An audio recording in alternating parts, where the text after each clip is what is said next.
धाराशिव तालुक्यातील बेंबळी पोलीस ठाण्याच्या हद्दीत पाटोदा करसखेडा परिसरात रविवारी दुपारी भीषण तिहेरी अपघात घडला.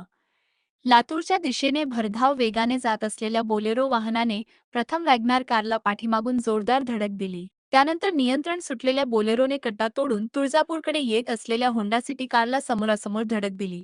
या भीषण अपघातात होंडा सिटी कारमधील एक जणाचा मृत्यू झाला असून 4 जण जखमी झाले आहेत. मिळालेल्या प्राथमिक माहितीनुसार बोलेरो गाडी लातूरच्या दिशेने सुसाट वेगाने जात होती.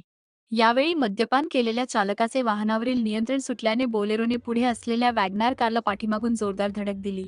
धडकेनंतर बोलेरो वाहन आणखी वेगाने पुढे जाऊन कड्डा तोडून समोरून येणाऱ्या होंडा सिटी कारला समोरासमोर धडकली. या समोरासमोर झालेल्या धडकेत होंडा सिटी कारचे मोठे नुकसान झाले. एकमत डिजिटल करिता सचिन ठेले, तुळजापूर.